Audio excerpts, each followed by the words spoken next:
शांति। आज है 12 दिसंबर, शिव बाबा की साकार मुरली। सुनते हैं बाबा के मधुर महावाक्य। बाबा कहते हैं, मीठे बच्चे, बाप भल यहाँ तुम्हारे सम्मुख है, लेकिन याद तुम्हें शांति धाम घर को करना है। तुम्हारा बुद्धि योग सदा ऊपर लटका रहे। कहाँ रहे? परम धाम में। प्रश्न है, अहोस भाग्य किन बच्चों का कहेंगे और क्यों? जिन बच्चों की बुद्धि में बाप की नॉलेज आई है उनका है अहो भाग्य, क्योंकि ज्ञान मिलने से सद्गति हो जाती है। बाबा कहते, तुम विश्व के मालिक बन जाते हो। बाकी जब तक ज्ञान नहीं है तब तक कोई शिव बाबा पर शरीर भी होम दे, लेकिन प्राप्ति सिर्फ अल्पकाल की होती है। बाप का वर्षा नहीं मिलता। भक्ति में भावना के चने मिल जाते हैं, सद्गति नहीं मिलती। क्या नहीं मिलती? सद्गति नहीं मिलती। ओम शांति। बच्चों के दिल में सदैव रहता है कि बाबा आकर हमको पढ़ाते हैं। यहाँ तो सम्मुख बैठे हो। बुद्धि में आता है हमारा बाबा आया हुआ है, कल्प पहले मुआफिक फिर से हमको राजयोग सिखलाकर पवित्र बनाए साथ ले जाएंगे। यह भी तुम बच्चे जानते हो। हम जितना पुरुषार्थ करेंगे उतना जाकर ऊंचा पद पाएंगे। यह बुद्धि में रहता है। बाबा कहते, बच्चे जानते हैं अभी भक्ति मार्ग खत्म होना है। भक्ति और ज्ञान दोनों इकट्ठे नहीं चलते। जो भी मनुष्य पूजा आदि करते हैं, शास्त्र पढ़ते हैं, वो कोई ज्ञान नहीं है। वो क्या है? वो भक्ति है। बाप भी कहते हैं, मीठे बच्चे, वेद शास्त्र आदि अध्ययन करना, जप तप आदि करना, यह जो कुछ भक्ति आधा कल्प से करते आए हो उनको ज्ञान नहीं कहेंगे। ज्ञान का सागर एक ही बाप है। वह तुमको बिल्कुल सही रास्ता बताते हैं कि बच्चे अब मुझे याद करो तो विकर्म विनाश हो जाएंगे। कोई भी देहधारी को याद नहीं करना है। बुद्धि योग ऊपर में लटका हुआ होना चाहिए। ऐसे नहीं कि बाबा यहाँ है तो बुद्धि भी यहीं रहे। भल बाबा यहाँ है तो भी तुमको बुद्धि योग वहाँ शांति धाम में लगाना है। ये होमवर्क मिला है, ठीक है। ज्ञान है ही सेकंड का। भक्ति तो आधा कल्प चली। भक्ति आधा कल्प चली और आधा कल्प तुमको वर्षा मिलना है। भक्ति और ज्ञान दोनों इकट्ठे हो ना सके। दिन और रात अलग अलग है। यह है बेहद का दिन और रात। ब्रह्मा का दिन सो ब्रह्म बीके का दिन। बच्चे जानते हैं हम देवता बन रहे हैं। क्या कहा बाबा ने? हम देवता बन रहे हैं। सतयुग को कहा जाता है जीवन मुक्ति धाम। यह है जीवन बंध धाम। इस समय सब रावण के बंधन में है, शोक वाटिका में है ना। तुमको अब पता पड़ा है शोक वाटिका किसको और अशोक वाटिका किसको कहा जाता है। बाबा कहते हैं भक्ति है उतरती कला का मार्ग। बाप कहते हैं अब वापस मुक्ति धाम चलना है। ऐसे कोई कह नहीं सकते कि मेरे बच्चे अब सबको मुक्ति धाम चलना है, अर्थात जीवन बंध से लिबरेट होना है। बाबा कहते हैं फिर पहले कौन सा धर्म जीवन मुक्ति में आना है, यह भी तुम बच्चे जानते हो। खेल सारा भारत पर ही है। बाकी बीच में बाई प्लांट है, अपना उनसे कोई कनेक्शन नहीं। ज्ञान और भक्ति की बातें मनुष्य नहीं समझ सकते। उनका पार्ट ही नहीं है। पार्ट है ही तुम भारतवासियों का। सतयुग आदि में देवी देवता ही थे। अब कलयुग में अनेक धर्म है। तुम्हारा यह है लीप जन्म, कल्याणकारी जन्म। यह संगम का सुहावना युग है ना। तुम जानते हो लौकिक बाप के भी हम हैं, लौकिक बाप के भी, फिर जीते जी पारलौकिक बाप के बने हैं। लौकिक बाप भी है और पारलौकिक बाप भी। हजीरा हजूर है, यानी शिव बाबा। तुम्हारी आत्मा कहती है बाबा अब परमधाम से आए हो, हमको वापस ले जाने। बाप बच्चों से ही बात कर सकते हैं। जैसे आत्मा को इन आंखों से देख नहीं सकती, वैसे परमात्मा को भी देख नहीं सकती। हाँ, दिव्य दृष्टि से साक्षात्कार हो सकता है। दिखाते हैं विवेकानंद को साक्षात्कार हुआ कि राम कृष्ण की आत्मा निकलकर मेरे में समा गई। बाबा कहते हैं परंतु आत्मा समा तो नहीं सकती, बाकी आत्मा का साक्षात्कार होता है। परमात्मा का भी यथार्थ रूप बिंदी है परंतु गाया हुआ है, वह हजारों सूर्यों से भी तेजोमय है। तो परमात्मा अगर वह साक्षात्कार न कराए तो कोई का विश्वास न बैठे। बिंदी रूप के साक्षात्कार से कोई समझ ना सके। क्यों? क्योंकि उनको कोई जानते ही नहीं। ये नई बात बाबा ही बतलाते हैं। परम आत्मा बड़ी चीज तो हो न सके, वह अति सूक्ष्म ते सूक्ष्म है, उनसे सूक्ष्म कुछ भी नहीं है। यह भी तुम बच्चों की बुद्धि में है कि आत्मा और परमात्मा जो बिंदी रूप है उनमें सारा पाठ नूंधा हुआ है। आत्मा में 84 जन्मों का अपना अपना पाठ नूंधा हुआ है। कितनी विचित्र बात है, बाप बगैर कोई समझा न सके। यह बातें तुम विलायत वालों को समझाओ तो वंडर खाएं और तुम्हारे ऊपर कुर्बान जाएं। तुम्हारे प्राचीन भारत का ज्ञान और योग तुम ही समझा सकते हो। बाबा कहते पहले पहले ये समझाना है कि आत्मा और परमात्मा क्या वस्तु है। आत्मा के लिए कहते हैं स्टार है, परमात्मा के लिए नहीं कहेंगे कि वह स्टार है। आत्मा कोई छोटी बड़ी नहीं होती, वह है ही एक बिंदी जो एक शरीर छोड़कर दूसरे में प्रवेश करती है।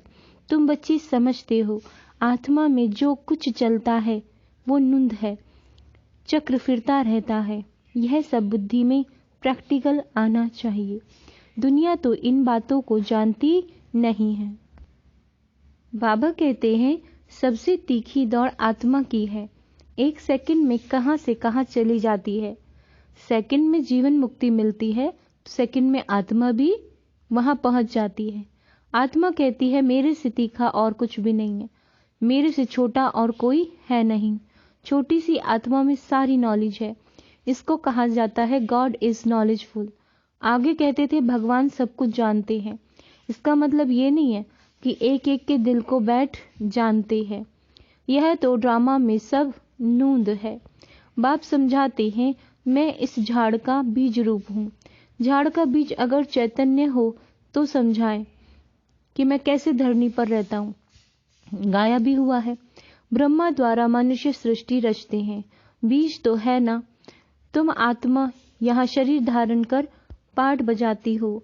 बाप कैसे आकर प्रवेश करते हैं यह तुम बच्चों को अब मालूम पड़ा है। बाप आकर नॉलेज देते हैं, सदैव बैठा नहीं रहता। बाप ने समझाया जब झाड़ की जड़ जड़ीभूत अवस्था होती है तभी मैं आता हूँ। अभी सहायता के लिए बहुत यज्ञ रचेंगे। यह है रुद्र ज्ञान यज्ञ। कृष्ण ज्ञान यज्ञ हो न सके।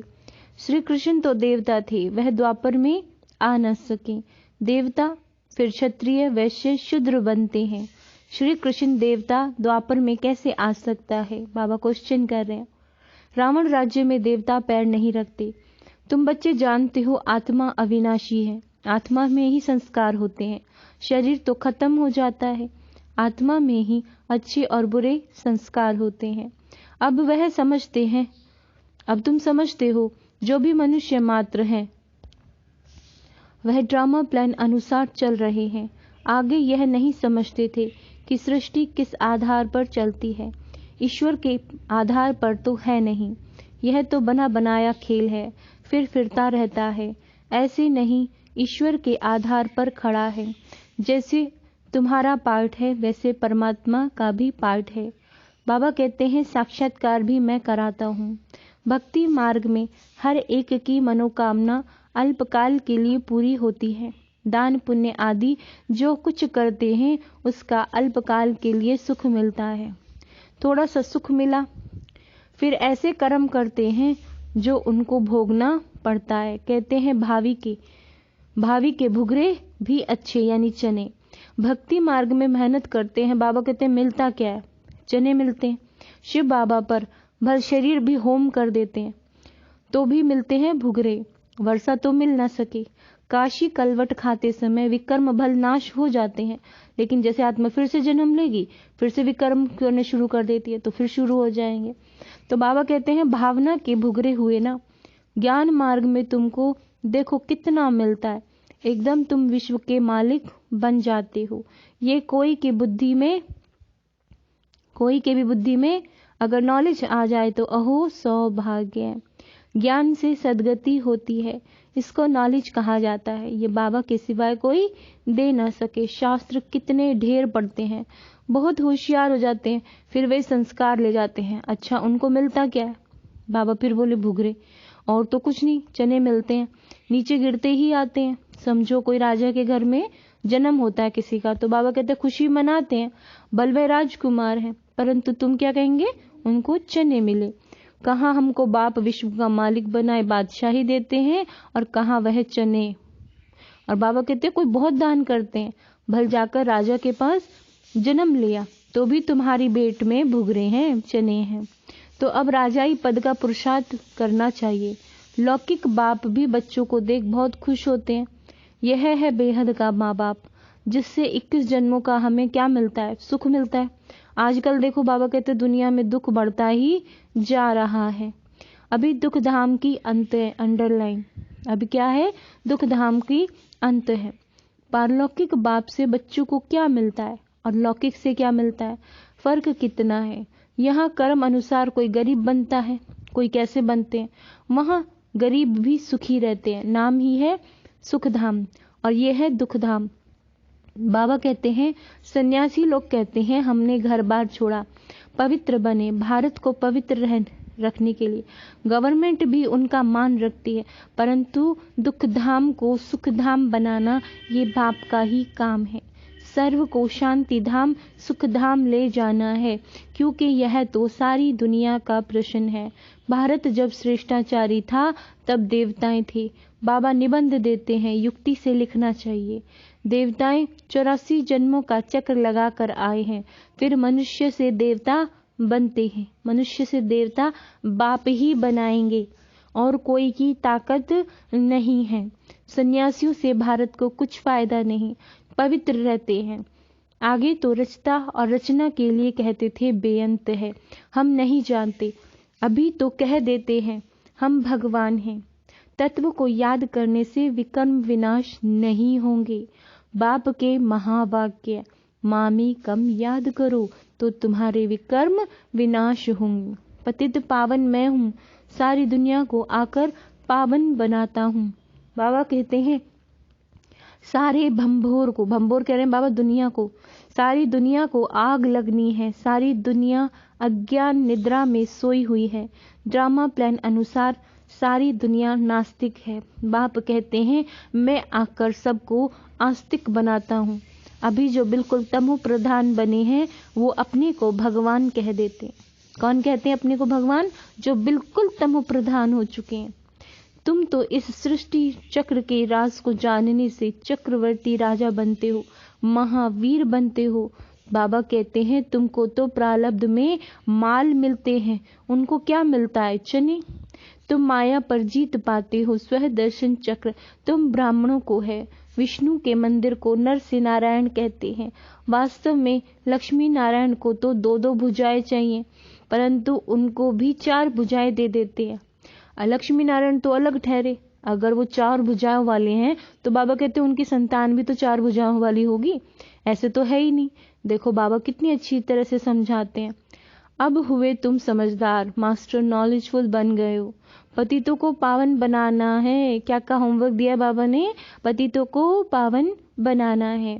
घर वालों को भी उठाना है। दूसरा होमवर्क, घर को भी मंदिर बनाना है। बच्चे कहते हैं बाबा फलाने की बुद्धि का ताला खोल दो, फलाने की बुद्धि का ताला खोल दो। बाबा कहते हैं अब मैं सिर्फ यही काम करने के लिए बैठा हूँ क्या?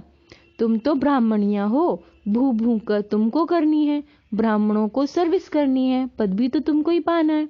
मैं निष्काम सेवाधारी हूँ, मैं कोई निष्काम हो नहीं सकता। मैं तुमको स्वर्ग का मालिक बनाता हूँ, मैं नहीं बनता हूँ। मकान भी तुम बच्चों के लिए बनाए हैं। मैं तो पुरानी कुटिया में बैठा हूँ, मेरे लिए पुराना मकान, पुराना शरीर है। शिव बाबा पुराने तन में रहता है, तो यह फिर कहाँ जाएगा? निष्काम सेवा एक बाप ही कर सकता है।